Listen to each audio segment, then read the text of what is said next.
Welcome everybody to Apocrypha Apocalypse. I'm Gary Michuta. We got the whole team today, William and David, and with special guest Orthodox Philip. William, how you doing? A whole lot better after returning from a ton of flight delays in California. Doing way better. Glad to be back home in Texas. Glad to be here with the team. I tell you that. Thrilled to be with you all. Yeah, absolutely. Dr. David, how are things in your neck of the woods? Yeah, it's good. I mean, the weather is terrible, but otherwise everything fine here. I was looking forward to the show. Oh, good. Yeah, I am too. I'm thrilled and pumped, especially since we got our guest, Orthodox Philip. Orthodox Philip, welcome aboard. How are you? Thanks, Gary. Yeah, doing great. Everything's good. Very, very blessed. No complaints. Very happy to be here talking about Septuagint stuff with other Bible nerds. So good day for me. Yeah, you came to the right place. Yeah, absolutely. Yep. So today we're going to take a look at Michael Barber. He has a short video on the Septuagint, which I think would be a good intro in case people are familiar with it. Great intro to get into it. Yeah. And then I want to talk a little bit with Orthodox Philip, because he put out a video on the Septuagint that I thought was really good about the development. And did the Septuagint start with the Torah? Yeah. And so we want to dive into that as well. So before we begin, though, guys, please do us a favor, smash the like button. If you happen to subscribe, please subscribe. Hit the bell. You never know when we'll be on the air. And I think we're good. Guys, any opening statements you want to make?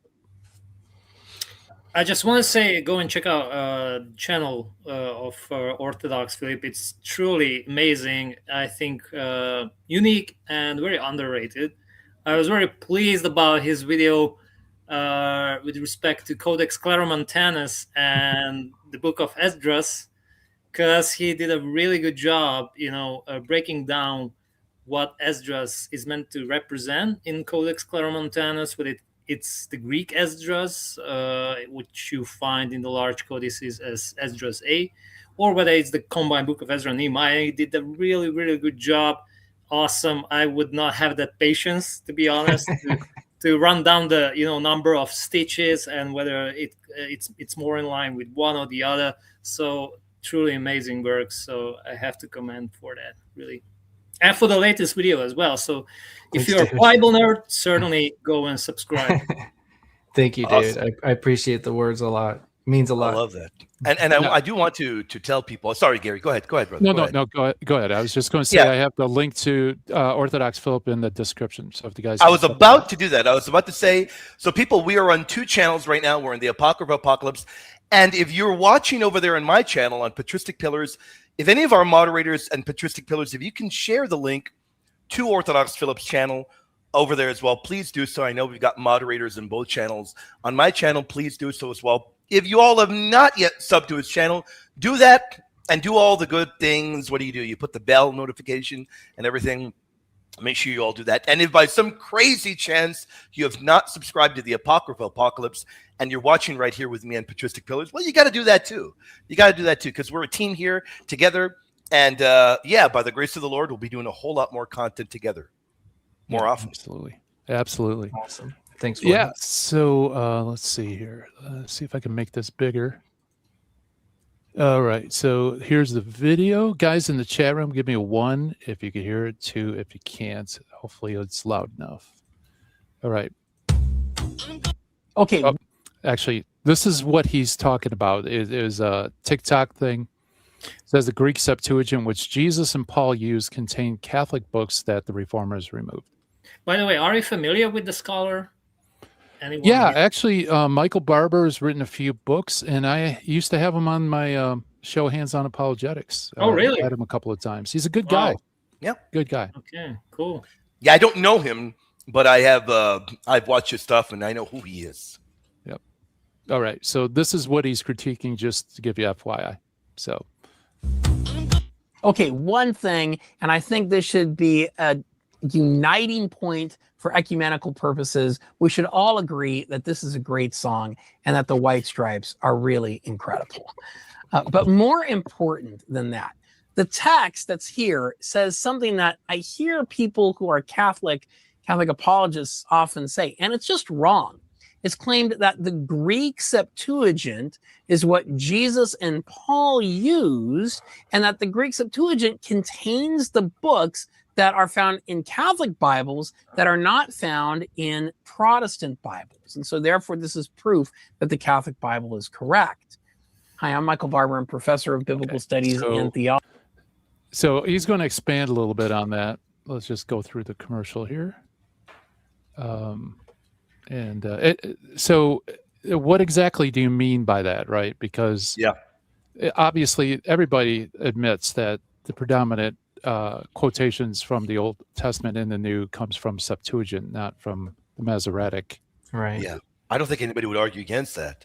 Right. That's the massive majority. And if they do argue against that, I don't know what to say. Definitely in scholarship, you're not going to find anybody taking that even remotely serious if you argue against that.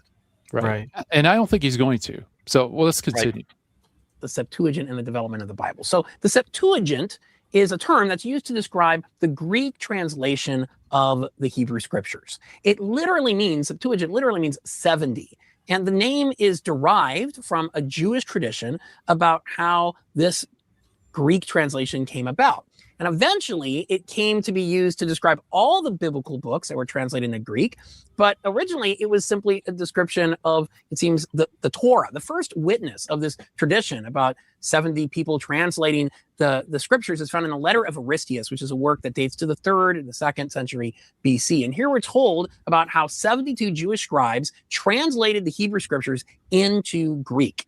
It's remarkable that nowhere in this work is the book of Genesis ever mentioned. There's no evidence that Genesis is in view. In fact, scholar Timothy Lim suggests that maybe this important book wasn't included in the Greek scriptures at this point. Either way. Any comments? I know Orthodox Philip's going to dive deep into. Yeah, he really wants to jump into that, and I would love to hear what he has to say about that. Well, just one comment on this: that this idea that the Septuagint never included, or the original Septuagint didn't include Genesis, is very strange. I haven't heard anyone say that anywhere. It's not in the patristic sources. It's not in the scholarship that I've read. So I don't. He found one scholar apparently who has this view, but it's very, very strange. Almost everybody says that in the modern scholars, they say that only the Pentateuch was translated. The early Christians are going to say the prophets or the Old Testament in general was translated, but I don't know anyone who says that, you know, only Deuteronomy or 4 out of the 5 books were translated. It's very strange. I was surprised by that. The other things, not so much, but that surprised me. I found that very interesting. Yeah. David, any thoughts? Yeah, I just don't know what's the, driving motivation behind this, or what's the actual, evidence that the Genesis would be excluded, and why particularly Genesis. I'm just not sure. Yeah, by the way, speaking of Genesis in particular, I don't think it really mentions any of those books. Like, it just says the law was translated. So why is Genesis getting picked on? Like, it doesn't talk about Deuteronomy. It doesn't talk about Leviticus. I don't think it quotes from any of the 5 books. So very strange. Very strange comment. I thought that was strange too. And just another point to make is that, I think it's important, is that if you do look at the ancient LXX manuscripts, Septuagint manuscripts, they all the ancient ones include Genesis. So that's another thing to consider. You think of the major ones, whether it be Sinaiticus, Vaticanus, Alexandrinus, and you can, whatever you want to date them in whatever order, these early Greek Bibles, Septuagints, they don't lack Genesis. So that, I think that is an important point to put forth. Yeah, and I think even the Greek style is consistent in all 5 of those books. Yeah, exactly. Yeah, I don't understand that particular point. I don't understand why he got that. And you mentioned, I was not able to find it. I did look a little bit as I was on a flight. I tried to find multiple scholars. Unfortunately, this is not a view that I would say is predominant in scholarship. What do you all think? Yeah, not at all. No. No, Timothy Lim's pretty. I have his book. In fact, I'm searching it right now just to see if I could find this section. He's pretty critical, and he's not afraid to make some statements that are really out of the norm. But outside of him, Gary, are you aware of anyone else? Right, right, yeah. Nope, not offhand. Okay, so let's see. Let's continue. We should not imagine that the Septuagint is some sort of published book that you could go down to your local Barnes and Nobles and pick up, and have as your own devotional copy. The first use of this term, Septuagint, really it's meant to describe these books of Moses, and then later other books got translated, and they also become kind of called a Septuagint. But we shouldn't imagine that there was some kind of Septuagint that Paul had. He was walking around with it, had all the biblical books in it that Catholics have in one volume. Okay. True. Right. Yeah. I mean, in case people don't know that, first century and before, the scriptures were on scrolls. So a collection of translations, whether it's the Hebrew or the Greek, would be a bookshelf full of scrolls, basically, or a scroll shelf, I guess you would call it. Yeah, and they weren't walking around with that. I tell you that. Yeah. we know that they weren't walking around with that. Yeah, true. Yeah, I would. Go ahead. Go. Sorry, Gary. I was just going to say, codices was adopted by Christians, really. So, not Jews. Okay, go ahead. I'm sorry. I was just going to say, I think, I don't know if it's a pushback per se, but just to be clear about what we mean when we say that the apostles quoted from the Septuagint, we don't mean that they're walking around holding bags of scrolls or something, Sure. But the copies that they were reading and using were copies from the Alexandrian version of the Bible, which would have included all those scrolls in a library. So maybe they didn't have all those scrolls on hand at every given moment, but their copies certainly were copied from that version. So I think that just explaining that perspective a little bit more clearly can be helpful for some people. Right. Yeah. And so really the Septuagint's no different than the Hebrew text in that regard. They're both sets of scrolls.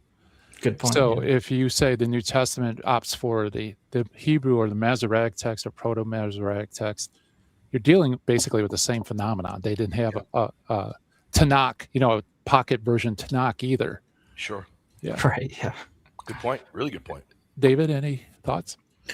Yeah, and perhaps, again, it's really a problem of definitions and what we mean by a Septuagint. Now, I certainly agree that there was no bound book, called the Septuagint, and the apostles, carrying it with them. That's certainly not the case.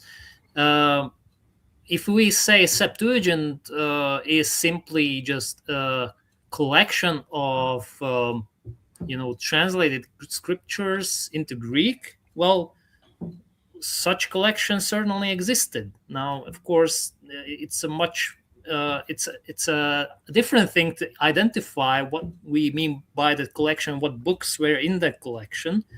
But that would be true for the Proto-Canon as well. I mean, how do you know whether, I don't know, Esther was in the Septuagint, right? So, or whether it was Ecclesiastes or Song of Songs. Now, if we mean by which Greek translation, whether it was the so-called Old Greek, which is just a subset of translations, because then you have the Kyge recension, which comes after that. Then certainly the Old Greek, which is mostly designated as the Septuagint, is certainly the Old Greek is certainly older. So mostly, to the best of my knowledge, for example, the Septuagintal version of Daniel is reckoned an older translation than the Theodosian Daniel. So you have these things like what we mean by a Septuagint. It's really the critical thing is to define what we mean by that, because the definition really, gives you the boundaries, and tells you what we are now talking about, what we are discussing right now.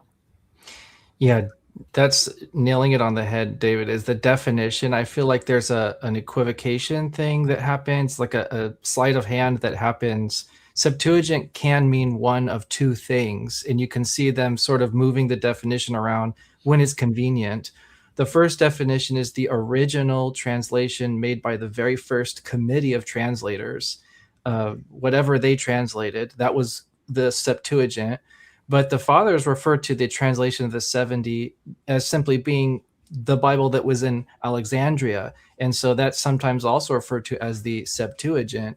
And what they'll do is they'll take the first references and they'll apply it to the first definition. They'll say, oh, it doesn't exist because it didn't include all those books. But if you're going by the second definition that of the Alexandrian Bible, the whole corpus of Greek translations, well, that certainly did exist. And that's really what the fathers are relying on and using for their Bible. It just gets into this semantics thing. And I think it's, I don't think it's intentionally dishonest, but I think that it muddies the waters to the point where, it turns into an apologetic weapon. But I think just being clear that when we say Septuagint, we don't necessarily mean the original translation. We mean that rolling corpus of books that was in Alexandria that the early Jews and Christians would have referred to as the translation of the 70. So just having everything defined, I think, is pretty important. Yeah, my favorite definition is basically relying on Origen's hexapla, where he just compared all these different translations, and the fifth column was the Septuagint. That's what the church fathers knew as the Septuagint. Sure. So if we go by the early church and with Origen's hexapla, then we can pretty well define what the Septuagint is. Although, of course, unfortunately, we don't have the hexapla, so we don't know from Origen precisely what would that fifth column look like, but that would be awesome. Yeah. Well, I think we have a good idea from the Syro-hexapla, what was in there, at least content-wise. We know what's in there. And by the way, the Deuterocanon is in the Syro-hexapla, so we can be sure that it was in the hexapla column. Yeah. Very good. Good point. Let's continue. Great points.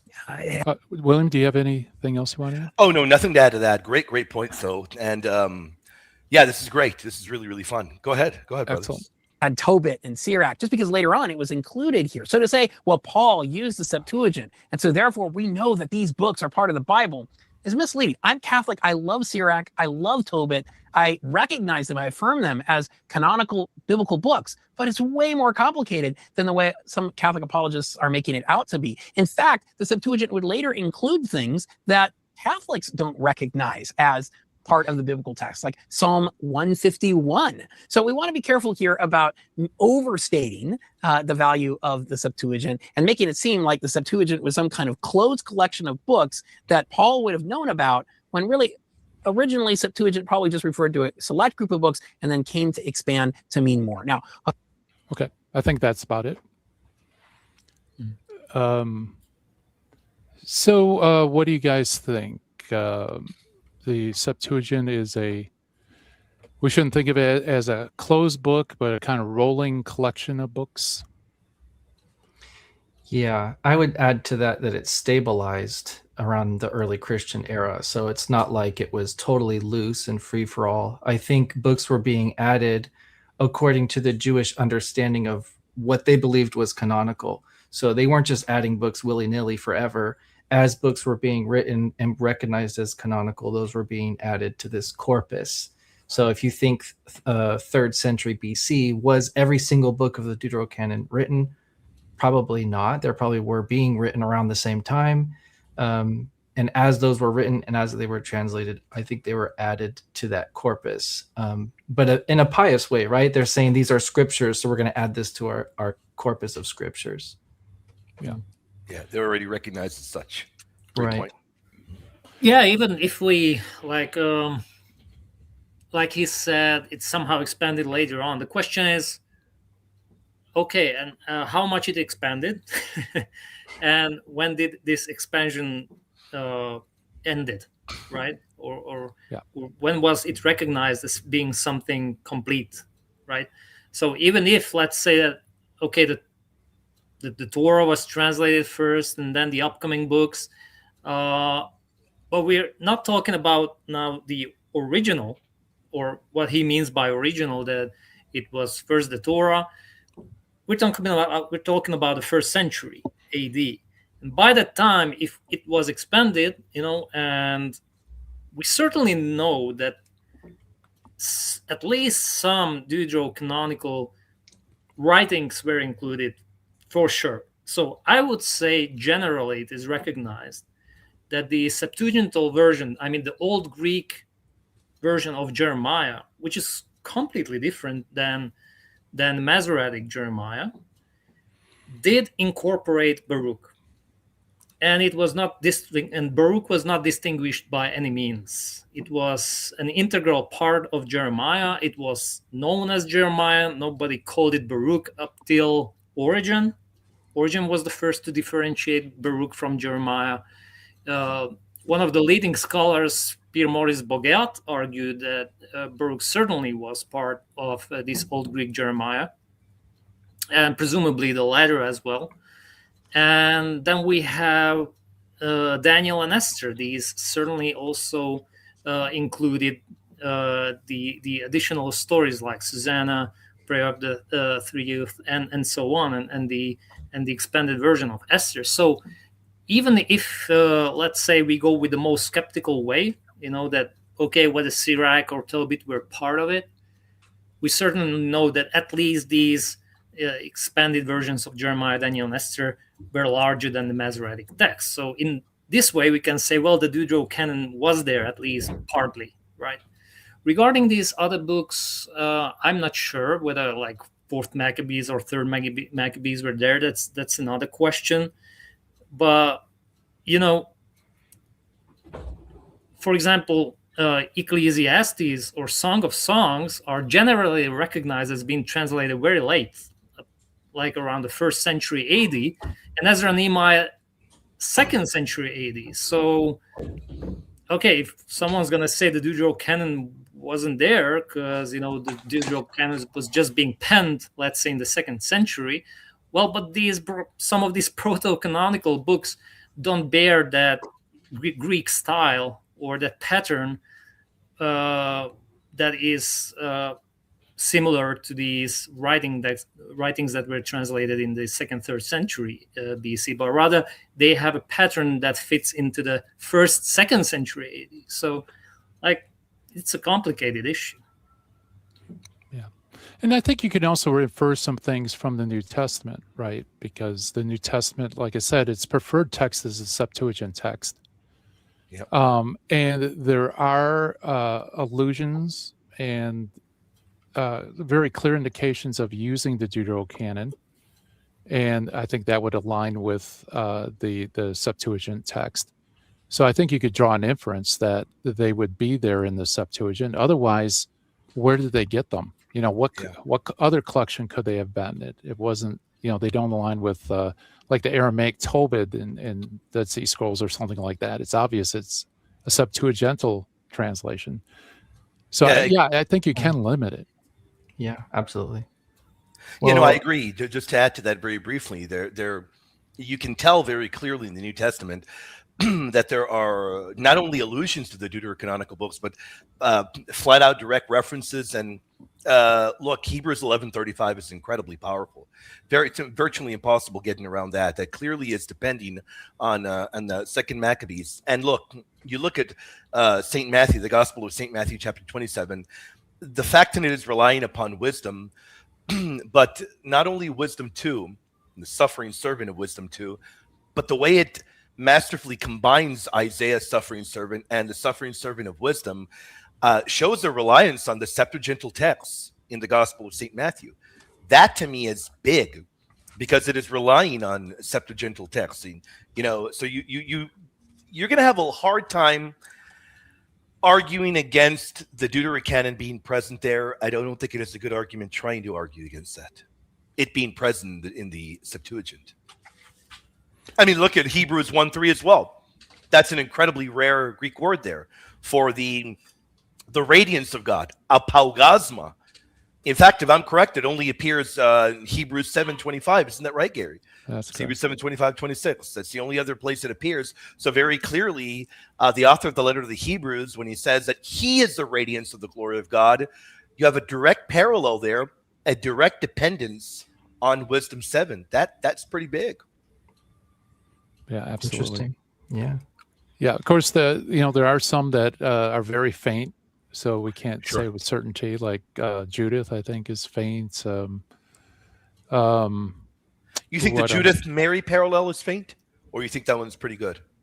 I think it's there, but it's for me, I always prefer something really substantial. So Okay. with friends, I would say, yeah, it's there. If I was Gotcha. going to Got go it. into debate, well, I probably wouldn't. You'd refrain from it. Okay. Yeah. One really good example from the early church is Irenaeus. So, and is against heresies. So he does three things in one book. For one, he tells the story of the Septuagint. So he's supporting it and using it. One, he quotes a variant from the Septuagint in the Psalms. So he has before him the same text that we have, or a very similar one. And then thirdly, he quotes from wisdom as scripture. So you have in one father, in the 2nd, 3rd century, who's using the Septuagint. It's like our Septuagint, quoting the Deuterocanon. So what's the implication is that for his understanding of the Septuagint includes wisdom, right? That would be the implication. So, and it's not just him. There are other fathers who are referencing these Deuterocanonical books, but he just sort of nails it, and scholars note this. Actually, I wanted to read one sentence from Henry Sweet, who's one of my favorite scholars. Great one. Yeah, he's really good. He says something very interesting. I think you guys will like it. He says the old Latin canon truly represents the collection of Greek sacred books which came into the hands of the early Christian communities at Antioch, Alexandria, and Rome.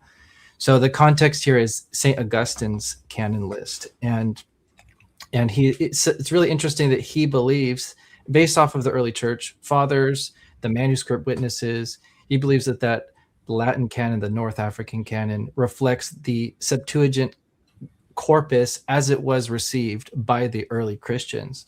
So I think it's a really interesting perspective, but it kind of calls out this apologetic attempt to discredit the Septuagint by saying, oh, well, the original Septuagint was only the Torah or whatever. Well, the point is by the time of Christ, you had a larger corpus, which included the Deuterocanon, and that was the version that was being referenced by the New Testament authors. So I think at the end of the day, it's like they set up some arbitrary requirements, like, no, in order for it to count, it has to be only the original, or it has to be translated by only one committee. It's like, where are you getting all of these requirements? That the fact is that by that time, the work had been done, whether it was by one committee or two or three or 10 years or 100 years, it doesn't matter what it took to produce it. The fact is that it was there, and it did include those Deuterocanonicals. So that's just some of my thoughts on that. Yeah. To kind of veer off a little bit, and then we'll go back to the Deuterocanon question, but just to make the comment so we can have it on the air, I forgot to make it earlier, to kind of hop back to where we were at Genesis. And one point I think would be important to make, and I haven't cataloged every reference. I know there are several, though. But one good thing to keep in mind would be that in the New Testament, yet again, as Gary pointed out, the New Testament is so important to us. In the New Testament, there are multiple areas where Greek Genesis, Septuagint Genesis, is directly quoted. So that is another powerful witness that Genesis was there, present in the Septuagint, was extant in Greek. It's directly quoted upon in the New Testament multiple times over. That's direct right. citations. Go ahead, guys. Does anybody know what the date of the letter of Aristeas is? Ooh. 2nd Exactly. century BC is what they usually, somewhere in there. Okay, that early. Okay. Yeah. Interesting. Yeah, scholars are they're pretty confident in that. I didn't find any pushback at all against that. So that would be the general consensus then. Yeah, around the second, as far as the late 3rd century, I've heard some say. So pretty close to that time of Ptolemy. Yeah. Yes, very good. Hey, why don't we knock down a couple of super chats? Let's do that. And thank you to the audience. Thank you all for sending your support in. You guys rock. William, I'm going to bring it up. Can you do the announcement? Yeah, let's do it. AB, thank you, brother. Voice. I love it, man. AB sent a super chat over there at the Apocrypha Apocalypse and here on Patristic Pillars. Thank you for your support, brother. He says, God bless you, brothers, and much love, AB, brother. Thank you so much. And to all of you all, we are able to do what we're doing because of your support. We greatly appreciate it. The incredible brother Daniel says, is Logos recommended? Yes. Can someone guide me through this? Yes, brother, hit me up. If you want, I can. Tonight I've got time. Hit me up and I can guide you over the phone if you want, or we'll connect via Zoom and I'll show you. I'll guide you. Now here, I don't know what Gary's going to say. I can tell you what I think. What is the best Septuagint? Most authentic? Well, you're going to find that when you're doing critical research, you're going to find that the Göttingen is the I like to call it the Rolls Royce of Septuagints. It is phenomenal. That is what we utilize. I know Orthodox Philip's laughing at the terminology I use, but I love that one. Of course, there are other ones that are more accessible, but the Göttingen is just beyond phenomenal. What if you wouldn't get your hands on the Göttingen, Gary? I know you do have it. What other one would you recommend, or which other ones do you recommend? Yeah, that's a really good question. I like sweets. I mean, if you're dealing just with the Greek, that's very good. I think Lexham has one. Yeah, Lexham's good. I've got it right here. I have the Lexham one. But to the Göttingen, I mean, the Göttingen one is fantastic for variants. You know, seeing all the different variants and stuff. So yeah, if you want to. Because I know Daniel is learning Greek and he's a very quick learner. That's a great one that I recommend. You're looking for an English one. Lexham, in my opinion, is great and it's quite affordable. It's a really good one. Lexham. There you go, man. I was trying to grab mine. I got it right down here. Yeah. That's a good one, isn't it, Orthodox? Yeah. So we think alike. I love that one. Yeah, I like carry that one with me very often. Mm-hmm. Yeah, if you're talking hardcover, there's also the Stuttgart by the United Bible Society. That's good too. Sure. Yeah, and the only other one, because I didn't hear it come up, is the Ralph's Handhart, which is they call it semi-critical because it's based off of a smaller set of manuscripts than the Göttingen one, but it still is considered critical. It has an still worthy of owning. Worthy of owning, yeah. I use it because I like physical books, so it's and you're gonna have to I don't know. Have a lot of money if you want to own the Göttingen physical, all of them. That'll probably end up costing more than a home owning all of them. Yeah, I bet. Yeah, for sure. Do you have the Göttingen? Do you have the digital edition? I don't. Yeah, I don't have it. I know of it. I have the Nets translation, which sometimes translates from the Göttingen. So if I need to, but most of the time the variants are so small between those, it doesn't really affect my work too much. Gotcha. But, it's on my to-do list someday to get access to it. I know it's on Logos. Mm-hmm. Yeah. Dr. David, do you have a preferred text? I don't think so. I heard also about Brenton, like Septuagint, but I never compared all these different ones, so I cannot really tell. So. Yeah, Tony said that I have a video on the Septuagints. That's true. If you want to see my comments on some of the different Septuagint translations, I have a video giving my 2 cents on each one. There you go. There you go. Random Catholic, brother, thank you for your support. He says, Bible nerds need money. We do, man. We do need money. Random Catholic, thank you for your support. And we've got Rosarium loves David, man. I got to tell you, you got a fan there, man. Dr. MD PhD David Zavaris, man. Rosarium, man. I got to tell you, St. Francis Baby Toe. Go ahead, brother. Go ahead. He just gave me two other diplomas because just too many. Let me say this before we even read his super chat. St. Francis Baby Toe, the brother had been hospitalized for quite some time. He was sick for quite some time with pneumonia. I'm so glad he is back home today. I don't know if he's home already, but I know he's going to be home today. Brother, the Lord bless you. I hope you are doing way better. And the fact that you're here in the chat means that you are doing a lot better. We're happy to have you here, brother. He says, what is the best LXX version in Greek to use? I currently use one called Septuaginta. Yeah, that's the Stuttgart one. Yeah, that's a good one. That's a good one. Yeah, I have it around here somewhere. Yeah, that's a solid one. But I guess kind of overlapping with the other things that we were talking about. The other ones are really good. But that is a good addition. Definitely a good addition. Rosarium. If, for example, an Ethiopian Orthodox church would come back into full communion with Rome, would they be permitted to still use their broader canon, or would they have to adhere to the Roman canon? David, what are your thoughts on that? I'm going to throw the football at you. What are your thoughts? Well, you know me, William. You know me. I do. Of course, we would have another council and we would add more books to our canon. Yeah. You hear the irony in my voice. So they would be permitted to use as far as they would just use it in a liturgical way. These are the books, but would not, you know, insist on using these other books as inspired scripture. Right. So if they wish to read them, no problem, or use it in any liturgical way. But of course, communion requires the same dogmas. These should be consistent throughout the whole Catholic Church, including those which come to communion with Rome. So certainly the canon should be the same. It's not an exception. Yeah, that is why wherever you look, Rosarium, in Eastern Catholic churches, there is not a difference in canon. They're one and the same. So yeah, the canon of the Catholic Church would remain the same. We're not going to be adding any new books into the canon. That is fixed. That is closed. But as David laid out there, would they be able to use them in an ecclesiastical sense? Sure, in a manner of saying, okay, these are valuable. They can utilize them in that way, but not in the way of saying that these are on par and they are now canonical. That simply would not happen. And here's the other thing: an Ethiopian Orthodox canon. I'm not sure that there, kind of is an Ethiopian Orthodox canon. That's the other thing that really comes into question. They've got a lot of books in there. I like to joke and say they have everything tossed in there in the kitchen sink.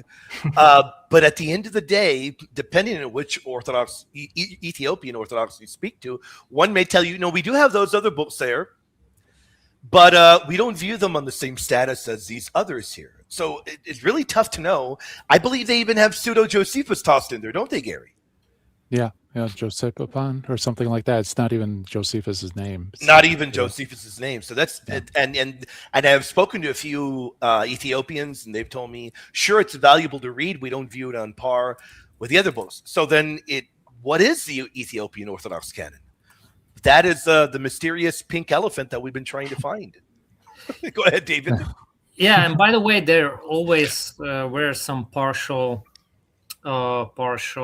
communions that happen. So we do have Eastern Catholics that actually are Ethiopians, and they have their own liturgy, and yet they of course have the same canon as the Latin Rite has. So that would be just an example of that really there would be no difference among these churches. By the way, regarding the Ethiopian canon, there's an Ethiopian canon law. It's called the Fethanegest. I'm not sure if I'm pronouncing it correctly.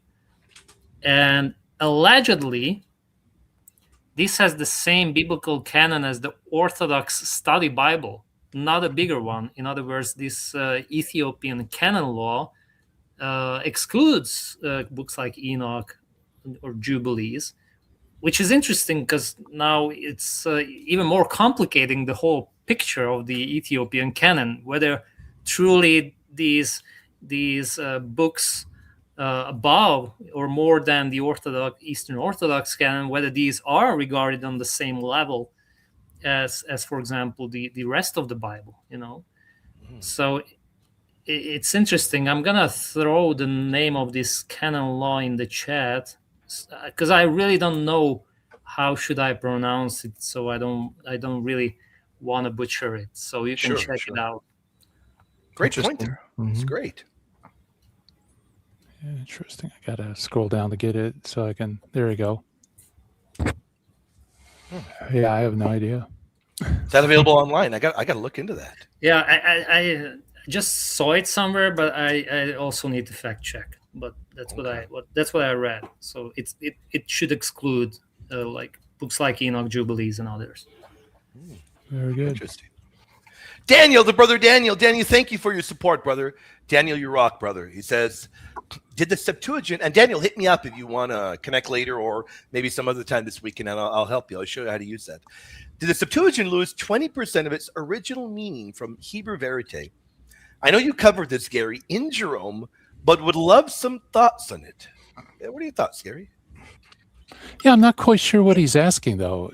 Did the Septuagint lose 20% of its original meaning from Hebrew Verite. Well, it kind of overrides the Septuagint, right? Because Hebrew Verite just sticks to the Hebrew. So I'm not sure how that fits in. Yeah, I think what he means, and I could be wrong. Daniel, correct me if I'm wrong.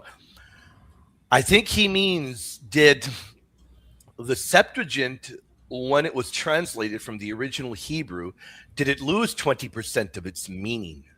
I think that is what he means. Orthodox Philip, right? It seems to me that's what. Yeah, that's how I interpreted it. Yeah. Yeah. Why I believe that. 20%? I don't. Well, my Did you say that in a video? Or go ahead, Orthodox Philip, go for it. No, my thought on this, what I thought of it is, if you think about the number of words in Hebrew versus the number of words in Greek, it's a massive difference. Greek has so many more words, and there are many, many cases where the Septuagint translators are looking at one Hebrew word and are interpreting it with different Greek words.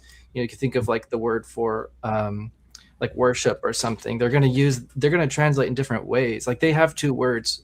I can't remember how many words now, but they have like 3 or 4 different words for worship, where English has like 2 and Hebrew has 1. Sure. So they're going to actually interpret the Hebrew for us, and they're a pre-Christian Jewish translator. So I would say the opposite, actually. I think the Septuagint adds meaning to the Old Testament because it helps interpret it. It helps draw out meaning from the Hebrew, which might not be obvious at first glance, especially to modern Protestant translators, like most of our translations are from. So I think the Septuagint is very valuable in interpreting the Hebrew text because it gives us our oldest interpretation on it. Yeah, every translation is a commentary. Right. Yeah. And the other beautiful thing, that was really well said. I mean, it basically gives you an insight into how the Hebrew was understood in that. Remember, the Hebrew is a consonantal text at this point. There's no pointing, so the Septuagint could help us out also on that oral tradition of pointing, what the vowels were and what was the meaning behind it. So right. Yeah. Very, very powerful. Really, really well laid out. That was a very, very good point there. Okay. Gary 2.0. I don't think this is a super chat, but hey, thanks, Gary 2.0. Yeah, I think what members get, I don't know how it works. I think members get a monthly highlighted chat. I think that's what he used there. Gary, thank you for the support, brother. Lord bless you. Hollywood Big Boss, brother, how you doing today? Brenton Septuagint English column tries to match the KJV in places where it doesn't. NETS is very difficult to read. Transliteration opposed to translating. I like the NETs. I dig it though. I like it, but I guess to each his own. What are your thoughts, you gentlemen's thoughts on that? Orthodox Philip, any ideas? Yeah, I have all of them, so I kind of use them for different purposes. And they have their own purpose, right? Each one. Yeah, NETS is great if you need something literal. If you're trying to get transparency into that Greek, you can have the Greek and NETS side by side for super close up visibility into the text. But if you just want to read it for reading's sake, you might want to grab Lexham or the Orthodox Study Bible or something like this for reading or devotional purposes. But I would say each has a purpose that you use it for, and an audience too. If I'm talking to a scholarly audience, I'm going to probably use NETS or Lexham. If I'm talking to an Orthodox audience, I'll use the Orthodox Study Bible, just depending on who's listening or who I'm talking to. Yeah. David, William, any? I completely agree. Yeah, very good point there. David, go for it, brother. No, I don't think I have anything to add to that. So, okay. Well, that's it for the super chats. Let's go to some comments. And did you guys see Frank Turret said that Catholics added books again, and his most recent Q&A didn't learn, I guess. Were you guys familiar with that, Turk? I had no idea. I didn't know he did another one. I don't know. Does he have a channel? I guess he has a channel where he does cross-examine. Okay, that's his channel. I got you, and he's still at it then. All right. Yeah, terrible stuff. I don't know when, as I said previously. I love that answer. Terrible stuff. As I said previously, when did the Eastern and the Oriental Orthodox add the books? I don't know. Can you help me out, Orthodox Philip? Because I don't know what these these other churches have with the Council of Trent. I think nothing. Yeah, nothing. Yeah, nothing at all, right? It was centuries after this schism. They were just there the whole time, I guess. Yeah. I noticed that some mainstream Catholic scholars like Bergsma and Thomas seem to have different views than this channel on the canon development. Yes. Do they? That's they probably do. Okay. Yeah, I didn't know that. Okay. You know, the thing is, especially with biblical studies, We've had biblical Bergsma on. scholarship, it's very specialized, right? Sure. And some are in the wheelhouse and some aren't.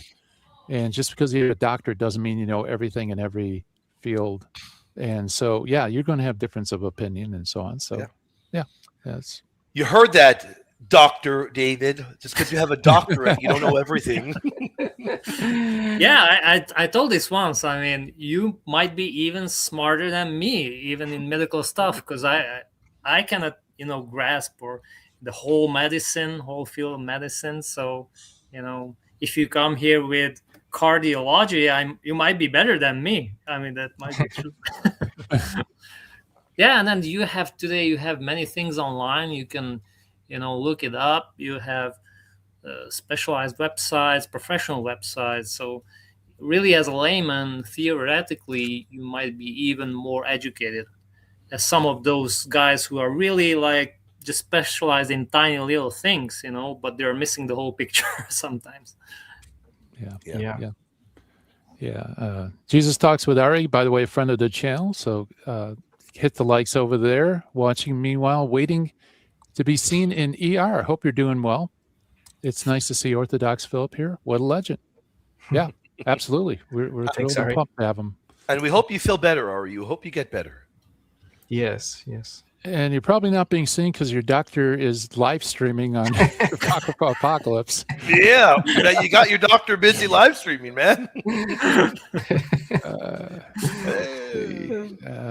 Just going through here real quick. I didn't read this, but Matthew Thomas and ISB.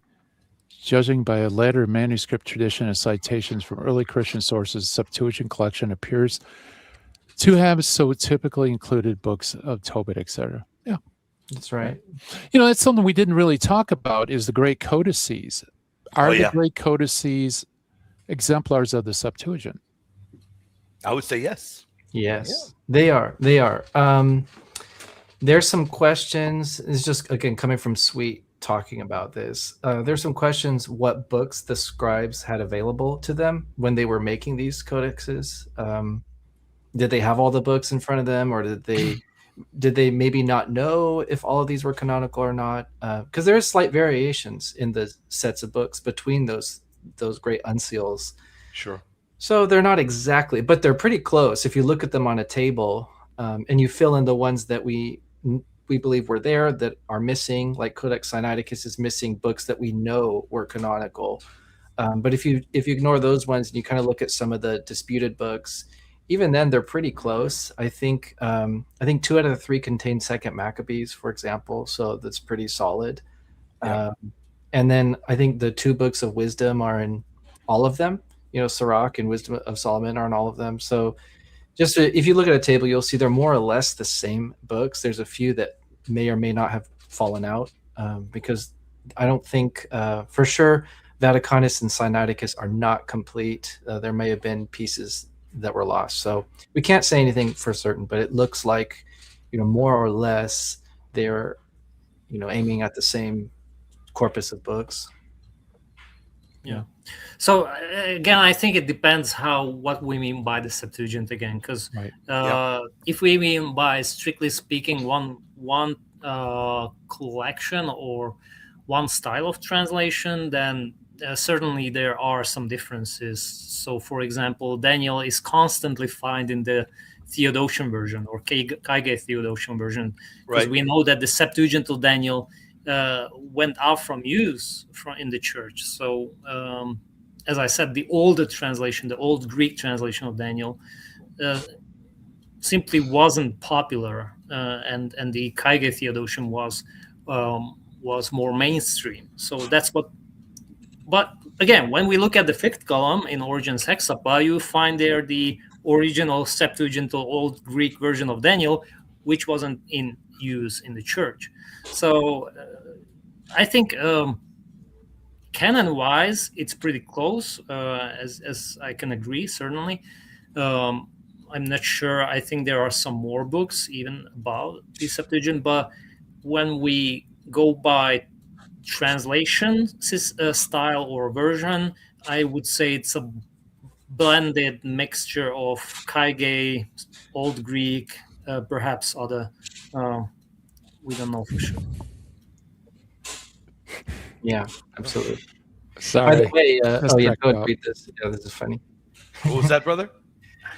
Well, I was going to say something interesting that you'll hear some scholars talking about is they'll flip around the narrative. They'll say that the Septuagint, the canon doesn't come from the Septuagint contents. The Septuagint contents come from the canon, which I think helps the Deuterocanon's case, because it means that the reason why those books were included in the Hexapla were because they were considered canonical by the church. So I would tend to agree with scholars on that point. So again, with these uncials, these codices, maybe reflects the personal opinions of the scribe, what he believed was canonical, which may have been, slight percentage different from another scribe in another place.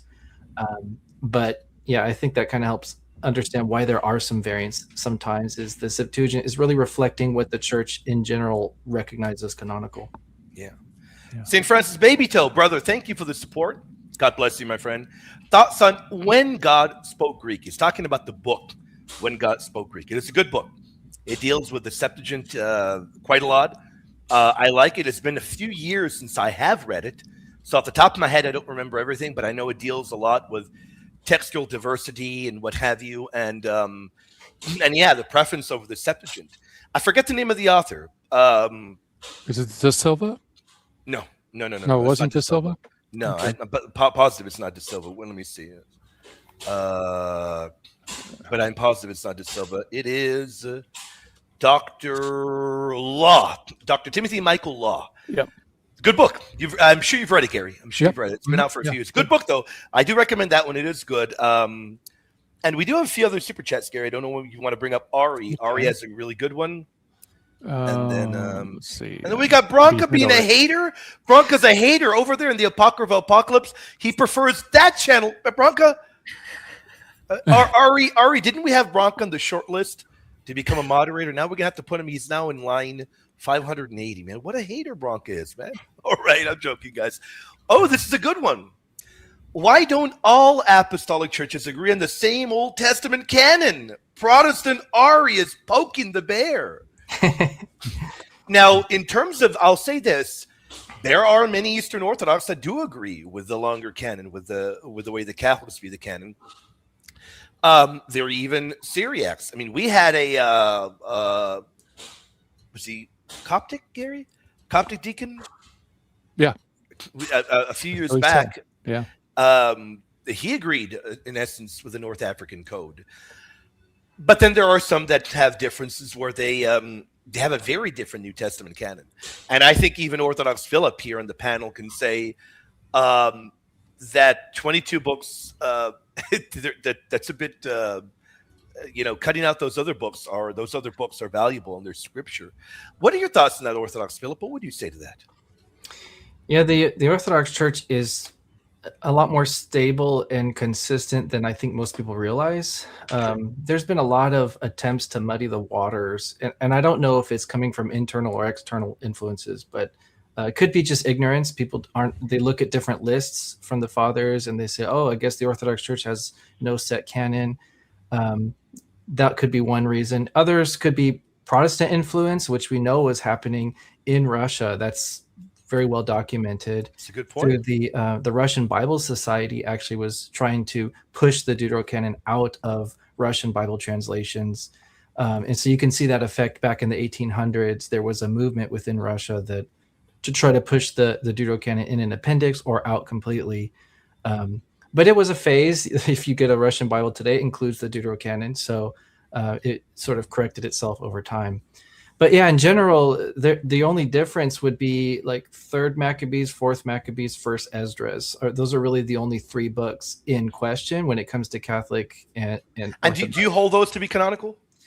I hold 1st Esdras. I'm still working on it. That one, Okay.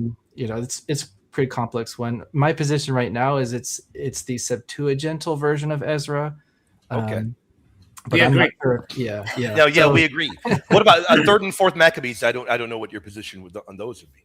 So my position, based off of our canon law, is that they're holy books, venerable books, but they're not considered canonical books. Okay. That's just what our canons say, right? If you look at the set of all the canons that are ratified at what we consider to be the 6th Ecumenical Council, what you would consider to be the Council of Trullo, Sure. it doesn't ever call 3rd Maccabees canonical or divine or inspired. Never uses that language. It just includes it in a set of books that it calls holy and venerable. So I think if you say, no, these are divinely inspired scriptures, you're not going to find that stated in our canon law. So there's sort of this, second category of books that we would respect. And then we have those that we would consider the closed canon. And really, in our ratified list, the only closed canon that we see is in that list from Carthage. So I would say that, whatever Carthage meant when it said its books, that's what we'd consider our closed canon. And we may disagree a little bit between Catholics and Orthodox on what they meant by Esdras 2 books. But, I think more or less it's the same canon. Yeah. Regarding Esdras, I see it as the same thing, like, and you know me, as, the Septuagintal Daniel and the later Gygae Theodosian Daniel. Right. So, I mean, Esdras was the first version of the first Greek translation of Ezra. So it precedes the Greek translation of Ezra. And so I just see it as a variant. I don't see a big issue there. If the church did have both Daniels, why couldn't it have both Ezras? It's just right. So for me, it's a variant. It's a non-issue. Different people were using different translation. That was the fact. I mean, even Jerome says, even in the East, some even read Aquila or Symmachus. So these were Jewish translations. And so, I mean, post-Christian Jewish translations, to be specific. So if those people did not have that issue with that, so I don't have an issue with Ezra. I'd be curious, what's your position on Psalm 151? Because I think Qumran somehow a little bit singles it out, like it's really about David. It's not, so it's kind of be something different. I also saw a snapshot by an Orthodox friend of mine who was on Mount Athos, and he sent me this snapshot of Psalm 151, and said, like, this is just, David's own composition or something, private composition. So I'd be curious, what's the position on that? Yeah, so when I look at, it's kind of hard to tell from lists, because if you look at the manuscripts which have Psalm 151, they don't really number it as Psalm 151. It'll say something like additional psalm or something else. They set it apart even within the manuscript. So even if you recognize it as canonical, it's not technically Psalm 151. It's just a variant of the Psalms. So that's kind of how I take it, is in the Septuagint's version of the Psalms, it includes that psalm, not as an additional psalm, but as an additional variant in that transmission line. That's kind of how I take it. So I would say, put it in my Bible, because I want to read the Septuagintal Psalms. For me personally, that's the text that I prefer to read. But if someone's reading from Masoretic Psalms and it's not in there, I would take that as a variant. I wouldn't take that as a book is missing from your Bible. Not like that. Okay. Yeah, it's interesting because we have again the same position. Because I when we had this Coptic priest on, or deacon, sorry, he said, okay, we have Psalm 151 and Prayer of Manasseh, and I said, well, okay, I think that's just a variant of Chronicles and Psalms. Right. Yeah. Yeah. So Read the maybe- text. If you, I don't remember which manuscript it is. Maybe it's Alexandrinus or whatever. Look at the header to Psalm 151. See if it numbers it as 151 or if it says something. I think it says something else. Yeah, outside the number. Outside the number. Yeah. Outside the And, number, right? and yeah. interesting enough, the old Latin has the same thing. It says it's outside the number. Yeah. So Yeah. we at least we know around the 2nd century that Psalm 151 was already distinguished. That would be an answer to Professor Barber here, because he mentioned Psalm Right. 151. Right. Yeah, he did. He mentioned it. Yeah. Hollywood Big Boss says Orthodox study Bible in Lexington. Cool. Septuagint's my favorite. I agree. Yeah, those are the two best. Oh, They're good. Lino. Oh, actually, you know what? This is a super chat. So, William, if you could do the thrilled and pumped voice. oh, I love it, Lino. I love Lino Molina, brother. How you doing, Lino, brother? You working the lines today, brother? He says, thoughts on the new revised standard version of the Septuagint from Catholic Bible Press and HarperCollins. I think it's okay. Okay. Yeah, I like it. Of course, I would. The ones that we brought up earlier, I find them to be. You know what? Get them all, man. I mean, it helps to have all of them on hand. Really, it helps. And I use the NRS. I mean, early in the morning today, I was using the NRSV. I think it is good. It's worthy to use. Certain areas are quite sharp and quite solid over and above others. It's good. It's really good. What are you all's thoughts on the NRSV? Yeah, I haven't seen it, so I can't really chime in on it. Philip, have you seen it, brother? I'm not familiar with NRSV Septuagint. I'm trying to Google it. I still don't see anything. I think, as far as I know, I think that Lino Molina might mean. I don't think he means the Septuagint. I think he means the old. I think he just means the Old Testament. I think that's what he means. Okay, so the Could be wrong. Lino Molina might come back and correct me, but I think that's what he means. And if that is what he means, I think their Old Testament is pretty good. Yeah, the NRSV, right? That's what you're asking about. Yes. Yeah. We generally don't like it. Some of the priests I've heard don't like it, and particularly because it has some, strange interpretations, like in Genesis or something. Sure. But I think it's a scholarly standard. It's one of the scholarly standard translations. You'll see it quoted a lot. So I would quote from it again, depending on the audience. If somebody's, wanting something, I don't know, a very broad audience, I might quote from it. Yeah, there are better though. Yeah, I agree. Yeah, I'll definitely. I do say I do think it's Deuterocanon is good because I have the print of just the Deuterocanon from the NRSV. It's pretty good. Sure it is. And Bronca, what a hater Bronca is. Bronca says, I prefer this channel. At least this channel is not full of heretics like the other one. Good morning to you, Bronca. How you doing, man? Very good morning to you, man. What a total hater, man. Oh, we read that one already, Gary. Oh, we did. Okay. Any good books on church history? Ari, thank you for the super chat, first off. Yeah. Oh, I mean, Liz, forgive me. Ari is going to totally hang me now that I confused them. Totally hang me. Liz, God bless you, Liz. Thank you for your support. My goodness, forgive me. Yeah, let me recommend a few for you. And you guys can toss in your recommendations. So, Liz, I think that you're looking for like a, kind of like a readable.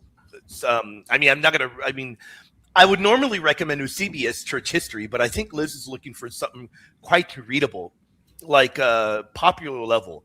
So, I'm always going to recommend A History of Christendom from Carroll. I think that's a good series. I think it is good. So, I would recommend you own that one, Liz.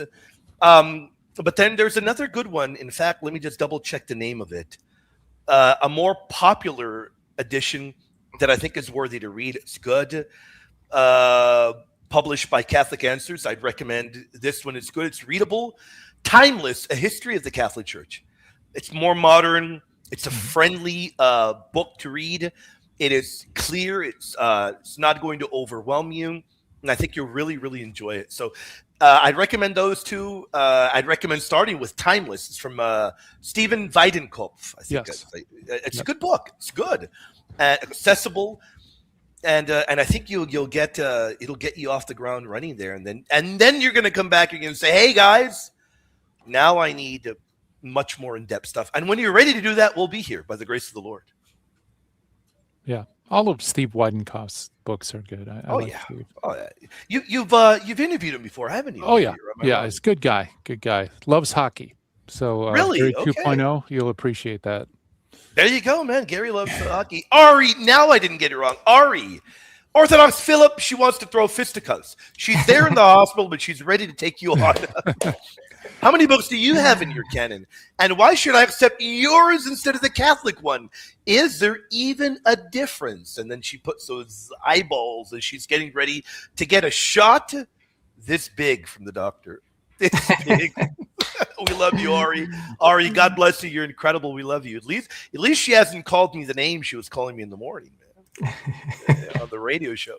Go ahead, Orthodox Philip. This was yours, brother. Go for it, my friend.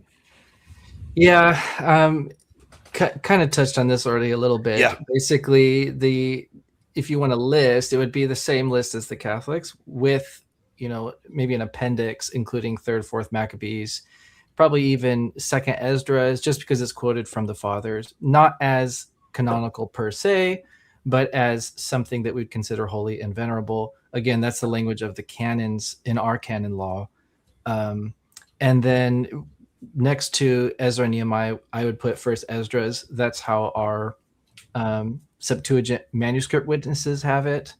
And the Fathers quote from 1st Esdras a lot more than they quote from our Ezra.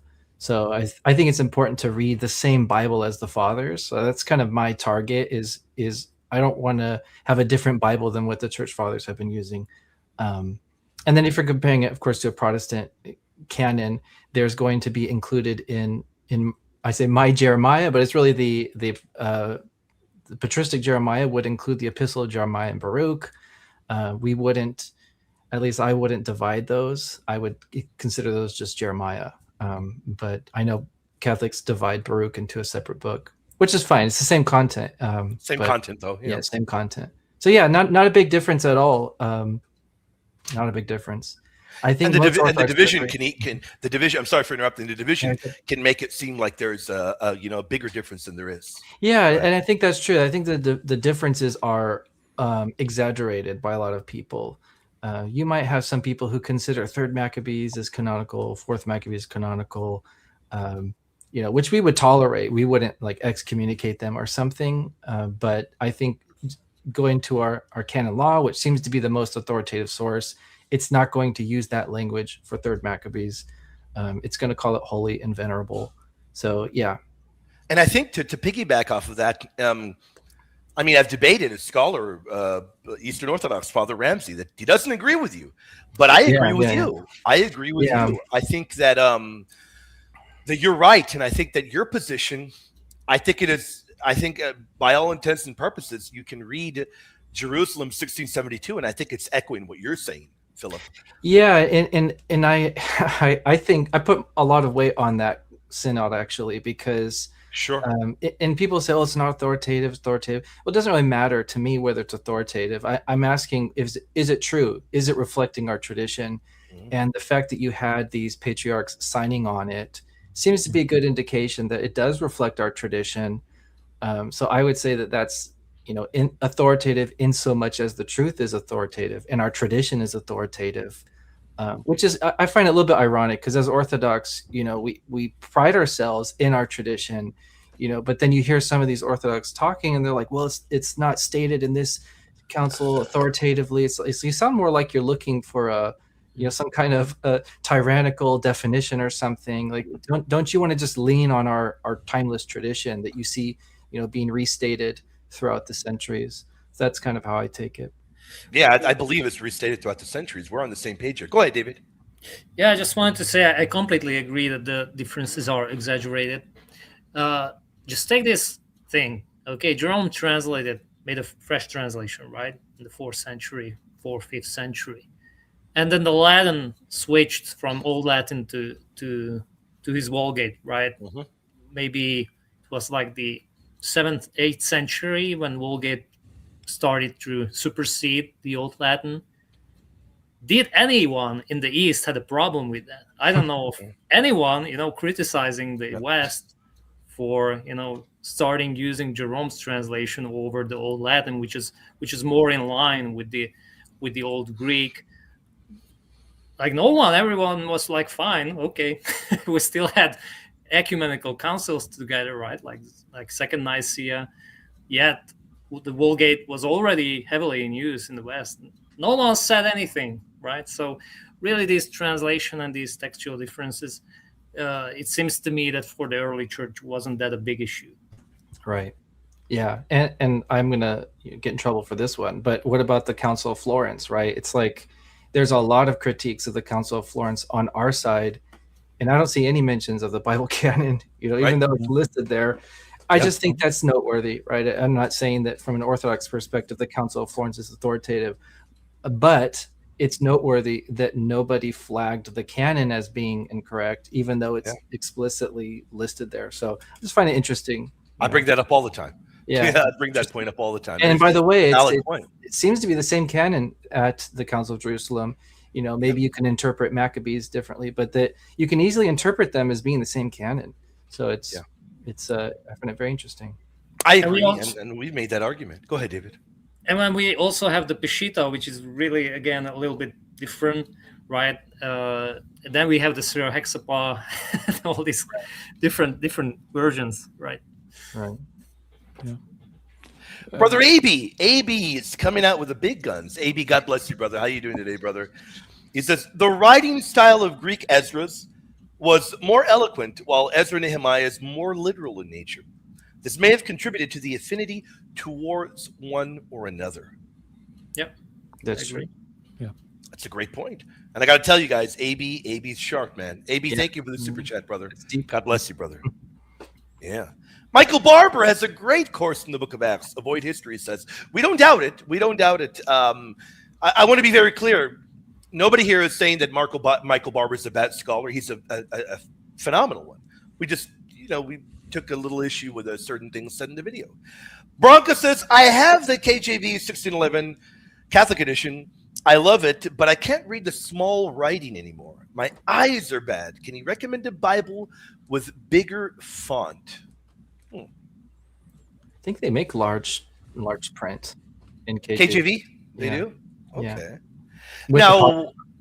Yeah, right. Now, if that is the edition you want to stick to, Bronca, they've got to have a larger font edition. Now, if you're looking for any other good Bibles, I mean, there are plenty of other good Bibles out there that have larger font editions. Can you think of any, gentlemen? I know the Dewey Reams. We love the Dewey Reams. I'm pretty sure they may have a larger font. I think there's RSV-CE large print. There is. Okay. Yeah, I think there is. Yeah. Is there? Let me see. Let me see, guys. I am looking. Yeah, there is. There is RSV-CE large print edition. There you go.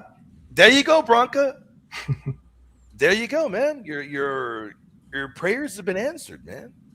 But yeah, no, I can see his point of wanting a Bible edition with a larger print. I totally get that. Yeah. I'm not sure what this is regards.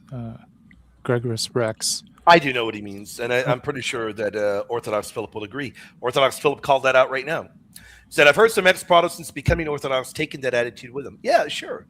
A few, not even a few months back, have disparaged and spoken poorly of the Deuterocanon. They go from Protestantism to Orthodoxy, and they think that they can take their Protestantism with them without abandoning that particular viewpoint in the Deuterocanon.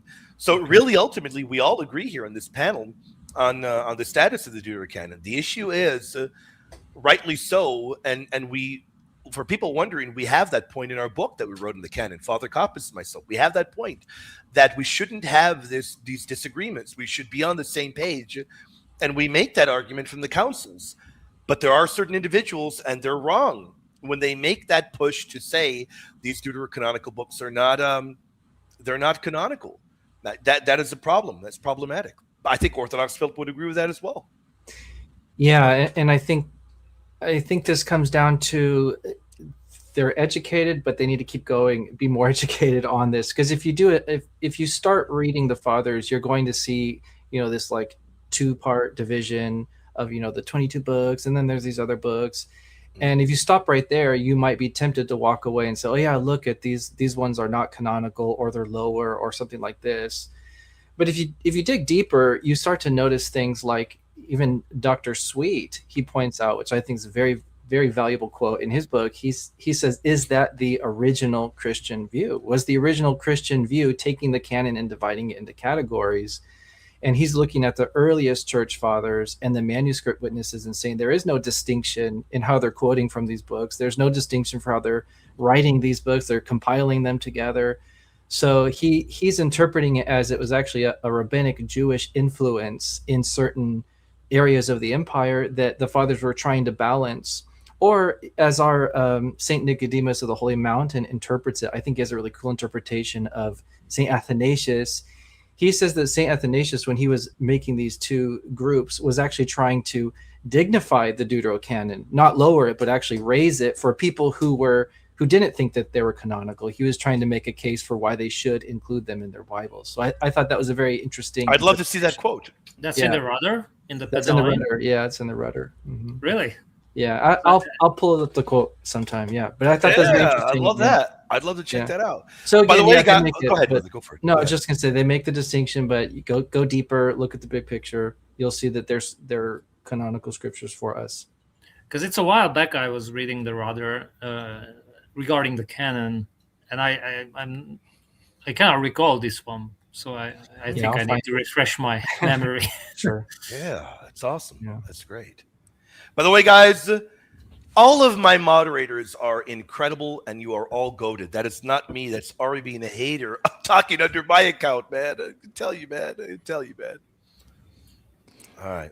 Okay. Fight the Good Fight with Tony L. By the way, guys, show some love to his channel. He has some Tony, great brother. videos. Any thoughts on these citations from Catholic Intro to Old Testament?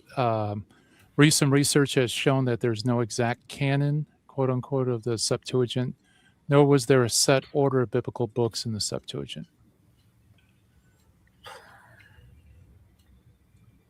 Yeah. To me, just looking at it, it looks like it's kind of the mainstream view right now, currently. But actually, it was my video that I made on the topic of what books were in the original Septuagint really questions this with scrutiny, like what were the books that were initially translated for the Septuagint? It's a lot more nuanced than I think a lot of these modern scholars give it credit for. Yeah. So I would say this is a good representation of maybe the mainstream, Wikipedia type of information, and it's not, controversial today if you walk around saying these things. But I would say you can always go deeper and you can scrutinize some of these points.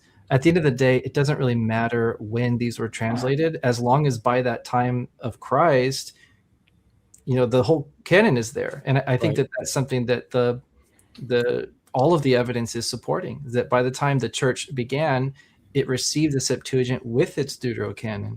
So I think that that's really the most important point to walk away with. Yeah, we need to keep in mind what they mean by evidence, right? If you go with hard scholarship that we we have never recovered something, an archaeological evidence that is dated to the 1st century and it is labeled Septuagint, then that's not evidence. If you try to just infer from some later periods. But for us Catholics or even Eastern Orthodox or Christians, apostolic churches, when we look at the fathers, we do believe they have received the canon from the apostles. So we don't need to speculate, or should I think that Irenaeus was so, far away from the apostles and he just, just someone before him, included some other books into the canon. Is just, I don't think that holds any water. So, of course, by means of the very hard archaeological and I don't know what kind of evidence, sure, we don't have evidence, but at the same time, we don't have evidence for other proto-canonical books as well, by extension. So what we really do is we go with the early church, and that's pretty clear, I would say. I would agree with Orthodox Philip here. Yeah, it's kind of a weird statement, canon of the Septuagint. Like a manuscript, does it have a canon? I think a canon is more of what goes into the manuscript, not what comes out of it. That's how I see it. So the whatever was in Alexandria on their, Bible shelf, who knows? Was it labeled, scriptures? Who knows? But whatever was there, would have been what the Jews in Alexandria believed were part of the scriptures. So I think maybe flipping it around and saying that the manuscripts are witness to what they believed were canonical. So it was really a canon of the Jews, canon of the Christians, and the Septuagint just simply reflects that. And it can be inaccurately reflecting that in certain manuscripts.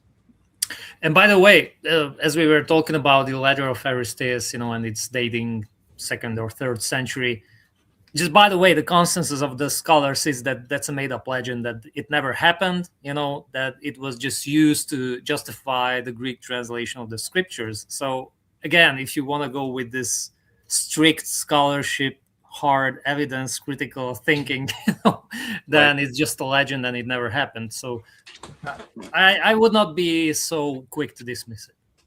Yeah, and I'm glad you mentioned this, because I forgot to mention this earlier. I think it's really important. Is a lot of people only ever reference the letter of Aristeas as the source of the Septuagint story, but it's not the only source. We actually have lots of witnesses to that story, and they don't all agree, which is very interesting because it means that they're not all pulling from the same source. And one really good example is Philo of Alexandria tells a slightly different account of the Septuagint, and he's living in Alexandria. He reports that there's a festival annually where they celebrate the Septuagint. So he's actually drawing from Alexandrian oral tradition, which is very interesting. So we know about the Septuagint not just from the letter of Aristeas, but we have multiple sources.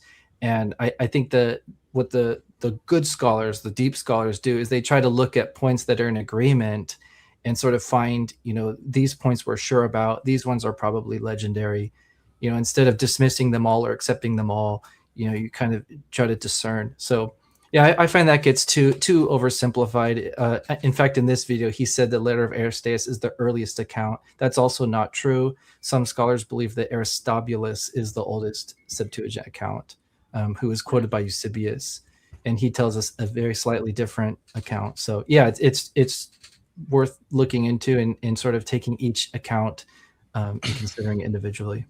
Yeah, check out the video made by Orthodox Philip. Yes, you got Aristobulus there. Yeah. Yes, oh, you do have that there. Okay.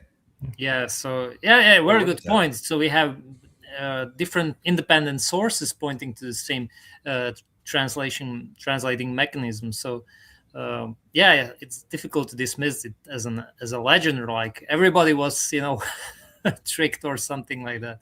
Yeah. I'm not sure. Well, that's how they treat it. They treat it like the letter of Aristeas just happened to be in front of the fathers, and oh, what's this? I'm going to believe this, and just like they're really stupid or something. Yeah, like they were buffoons. Yeah, buffoons, and it's like that's not how it works. This is something that was well established, and I think about it like imagine 3,000 years from now, archaeologists discover like a high school textbook or something, and they say, oh, the United States is this legendary country, and there's this legend that started with this book, and about how the Constitution was written. But if you look at, the reality is that book came out of the history of that time, not the other way around. And I think that's with the letter of Aristeas. The letter of Aristeas came out of the history that was well known. Some of it is probably made up, not all of it. Some of it's probably true, but we have other sources that we can look at. Yeah, second quote is Pentateuch was the first 250 BC, and then continues, other Jewish scriptures were translated progressively over the next 2 centuries under circumstances unknown to us. So I think we would agree it's circumstances unknown to us. And yeah, and sure. yeah, this is interesting. He says of the next 2 centuries, which would put it right at the turn of the era, right? So yeah, that's actually, it's interesting to say it reached, I guess you could say, its final form. I don't know if if you could say that at the turn of the era, but that's actually quite early. That is quite early. Yeah, it's around that time of Christ. So Yeah. I think that this wouldn't negatively impact our view of the canon. But this is exactly the point that I'm scrutinizing in my video on this question. What was only the Torah translated by the Septuagint translators in that initial committee? It's actually not as clear as you might think in the original sources. So if you're interested in that particular question, I have a whole video on that topic. But I tend to think it was more than the Torah, but less than the entire Old Testament. Probably the prophets were in there, and that's just the church fathers are saying that. They're saying the law and the prophets were translated by the 70. So, but yeah, I think that would make sense because would make sense because you have like, right, we have in Maccabees it's mentioned the law and the prophets. So, in the 2nd century, it's certainly the scriptures are more than just the Torah. Right. So why would they limit it just to the Torah? I have no idea. Right. Yeah, it doesn't really make sense. But yeah, you see in the New Testament that Paul calls Isaiah the law, right? So it's like, okay, so obviously law doesn't always mean the Pentateuch. And so when you read these ancient Jewish sources, they say the law was translated. They never say the Pentateuch or the books of Moses. So you really have to interpret that law as being the Pentateuch alone, even though the text doesn't state that. But the fact that we have the New Testament that uses the law in a broader sense, I think gives some weight to the theory that maybe law included other books in addition to the books of Moses. Yeah, so it was the 39 Protestant canon that was translated by the... Oh yeah.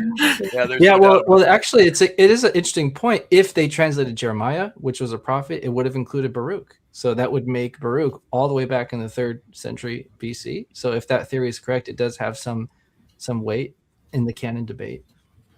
Yeah. Final question. Jesus talks with Ari, and this is actually a good way to sum up and say goodbye. Panel question. Why should we care about the Septuagint? Why is it important? And she says, asking for a Protestant who maybe never heard of this. So, Orthodox Philip, since you're our guest, do you want to take a swing at that? Yeah, gosh, there's a lot of things about the Septuagint that make it great. It's my favorite version of the Old Testament. It's our oldest witness to the Old Testament, so it's much older than the Masoretic text. So you really have a window into an ancient version of the Old Testament that goes farther back than any other witness that we have. So that makes it very interesting from a textual perspective. But from a devotional perspective, this is the mainstream Bible of the early church.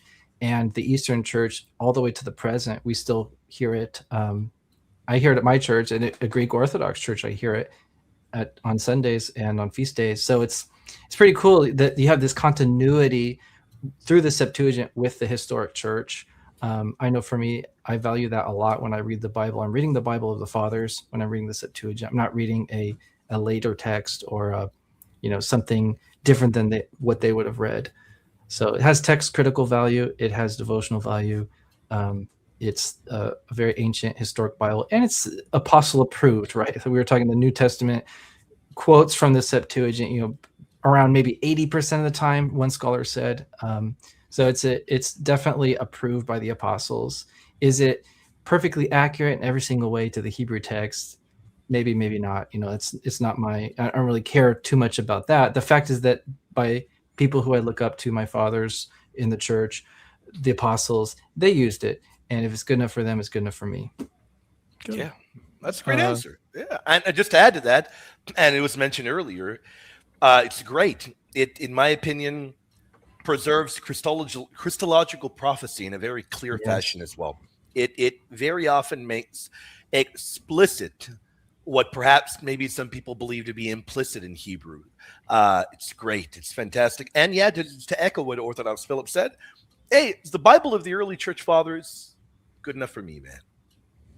There we go. David, any final thoughts?